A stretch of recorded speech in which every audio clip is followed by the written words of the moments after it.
நிச்சயமாக என்னுடைய பொறுமையை இழக்க செய்திருக்கிறது என்பதை நான் இங்கே சொல்லியாக வேண்டும். மாப்போசியை விட திராவிட இயக்கத்தை விமர்சித்தவர்கள் வேறு யாரும் இருக்க முடியாது. தமிழ் என் தாய்மொழி என்றால் சமஸ்கிருதம் என் தந்தை மொழி.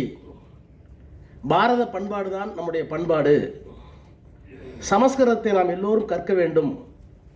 இந்திய தேசியம் என்பது உண்மை என்றெல்லாம் திராவிட இயக்கத்திற்கு எதிராக போர் தொடுத்தவர் மாப்போசி.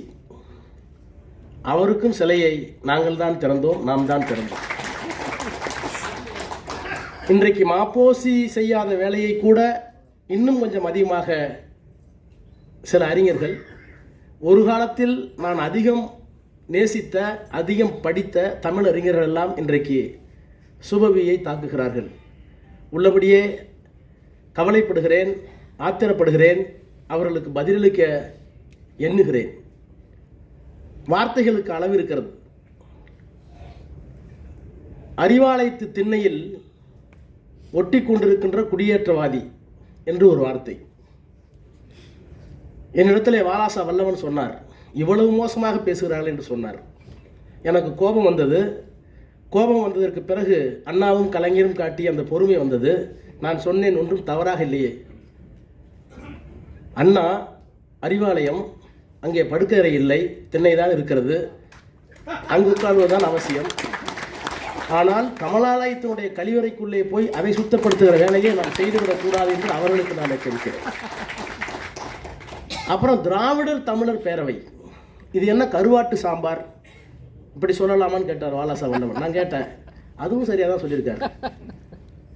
இந்த மண்ணில் உணவு முறையில் கருவாடும் சாம்பாரும் சரிசமமாக இருக்க வேண்டும் என்பதுதான் நம்முடைய நோக்கம். அதை செய்து கொண்டிருக்கிறார் சுபவின்னு சொன்னேன். ஆக நம்முடைய எதிரிகள் நம்மை பேசுவதை விட எதிரிகளின் நிழலில் இருந்து பேசுபவர்களுக்கு நாம் பதில் சொல்ல வேண்டிய ஒரு மோசமான நிலையில் இன்றைக்கு நாம் இருந்து கொண்டிருக்கிறோம். அந்த வழியில் இங்கே சொன்னார்களே, பகுத்தறிவாக இருந்தாலும், புரட்சியாக இருந்தாலும், விடுதலையாக இருந்தாலும், உண்மையாக இருந்தாலும், மன்றமாக இருந்தாலும், அல்லது புதுவாழ்வாக இருந்தாலும், அல்லது தென்றலாக இருந்தாலும், முரசொலியாக இருந்தாலும், அந்த வரிசையில் இன்றைக்கு திராவிட முழக்கம் நம்முடைய கைகளே வந்திருக்கிறது.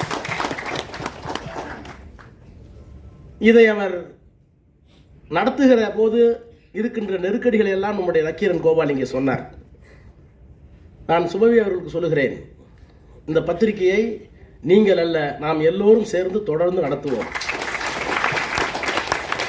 என்ன துணிச்சலோடு நடத்துவோம் என்று சொன்னால், பெரியார் சொன்னார்ல, மயிரை கட்டி மலையை இழுக்கிறேன், வந்தா மலை போனா மயிர். அந்த துணிச்சலோடு நாம் நடத்துவோம். ஏனென்றால் இன்றைக்கு இந்தியா முழுக்க தலைவர்கள் இருக்கிறார்கள். பாரதிய ஜனதா கட்சியை ஆட்சியில் இருந்து அகற்ற வேண்டும், அது மதவாத கட்சி என்று உணர்கின்ற அரசியல் தலைவர்கள் காஷ்மீரிலே ஃபாரூக் அப்துல்லா தொடங்கி காஷ்மீரிலே கடைசியில் இருக்கின்ற பினராயி விஜய் வரை இருக்கிறார்கள். எல்லா தலைவர்களுக்கும் செல்வாக்கு இருக்கிறது. எல்லா தலைவர்களுக்கும் அரசியல் கட்சியினுடைய அங்கீகாரம் இருக்கிறது. ஆனால் இந்த பாரதிய ஜனதா கட்சியை, ஆர்எஸ்ஐ, மோடியை, அமித்ஷாவை, அவர்கள் கொண்டிருக்கின்ற தத்துவத்தை வீழ்த்துகின்ற மருந்து அவர்கள் கையிலே இல்லை. அந்த மருந்து தமிழ்நாட்டில் தந்தை பெரியாரும் பேரறிஞர் அண்ணாவும் கலைஞரும் கொடுத்த காரணத்தினால் அந்த மருந்தை வைத்திருக்கின்ற, அந்த வெடிகுண்டை வைத்திருக்கின்ற இந்த இயக்கங்கள் தான் அவர்களை வீட்டுக்கு அனுப்பக்கூடிய வல்லமை பெற்றிருக்கின்றன.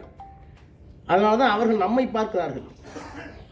இன்றைக்கு நம்முடைய மாண்புமிகு முதலமைச்சர் முத்துவேல் கருணாநிதி ஸ்டாலின் அவர்கள் திராவிட மாடல் ஆட்சி என்று சொன்னால் அது என்ன என்று அவர்கள் கேட்கிற போது நாங்கள் சொல்லுகிறோம், ஒரு காலத்திலே திராவிடம் என்றால் நம்முடைய பேராசிரியர் தான் நீங்கள் சொன்னார், இன்றைக்கு அது கருத்தியலாக வந்திருக்கிறது.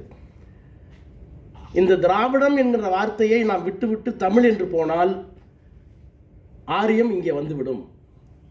ஆரியத்தை தடுத்து நிறுத்துகின்ற ஒரு சொல்லாட்சி இருக்கிறது என்று சொன்னால் அது கருத்தியல் ரீதியாக, நிலவியல் ரீதியாக, மொழியியல் ரீதியாக திராவிடம் மட்டும்தான் என்பதை நாம் உறுதியோடு இருக்கலாம். எனவே அந்த விதத்திலே இன்றைக்கு திராவிட முழக்கம் வெளியே வந்திருக்கிறது. இங்கே சொன்னார்கள், நம்முடைய நவாஸ்கன் கூட இங்கே சொன்னார், மிருக பலத்தோடு இருக்கிறார்கள் பாரதிய ஜனதா கட்சி, மிருக பலத்தோடு இருக்கிறார்கள். யாரை பார்த்தாலும் பயப்படுவதில்லை, காங்கிரஸை பார்த்தால் பயப்படுவதில்லை, சிபிஐ சிபிஎம்முக்கு எண்ணிக்கையே இல்லை. ஆனால் அவர்கள் பார்த்து பயப்படுவது தமிழ்நாட்டு எம்பிக்களை மட்டும்தான் பார்த்து பயப்படுகிறார்கள். எங்களுடைய கருத்துக்கள் அவை குறிப்பில் ஏறிவிடக்கூடாது என்பதில் கவனமாக இருக்கிறார்கள். அரசியல் சட்டத்தினுடைய 370வது பிரிவு, அந்த பிரிவு நேரு அவர்களால் அன்றைக்கு அரசியல் சட்டத்திலே கொண்டு வரப்பட்டது என்று அவர் மீது ஒரு குற்றச்சாட்டு. எதற்காக கொண்டு வரப்பட்டது என்பது அவர்களுக்கு தெரியும். ஆனால் 370 வேண்டுமென்றே நேரு வைத்திருந்த காரணத்தினால்தான் இன்றைக்கு காஷ்மீரில் இவ்வளவு பிரச்சனை என்று ஒரு கதையை, ஒரு பிம்பத்தை கட்டமைக்கிறார்கள். நான் ஆதாரத்தோடு சொன்னேன். அவர் மே மாதம் 1964 மறைவதற்கு 6 மாதத்திற்கு முன்பாக மேற்கு வங்காளத்தினுடைய முதலமைச்சர் BC ராய்க்கும், அதே போல இந்தியாவினுடைய 2வது காந்தியின் பின்னாலே போற்றப்பட்ட ஜெயபிரகாஷ் நாராயண் அவர்களுக்கும் அவர்கள் எழுதிய கடிதங்களுக்கு நேரு எழுதுகிறார், இன்றைக்கு வாக்கெடுப்பு வைத்தாலும் காஷ்மீர் மக்கள் நம்மோடு இருக்க அவர்கள் தயாராக இல்லை. அவர்கள் உடல் இங்கே இருக்கிறது, சட்ட ரீதியாக உள்ளம் பாகிஸ்தானோடு இருக்கிறது. இந்த சூழலில் அரசியல் சட்டத்தினுடைய 370வது பிரிவை எடுத்துவிட்டால் இந்தியாவிற்கு மிகப்பெரிய ஆபத்து இருக்கிறது என்று எழுதுகிறார். இன்னும் சொல்ல போனால் ஐநா மன்றத்திலே பிளபிசைட், பொது வாக்கெடுப்பு நடத்துவோம் என்ற உறுதிமொழியை வழங்கினோம்.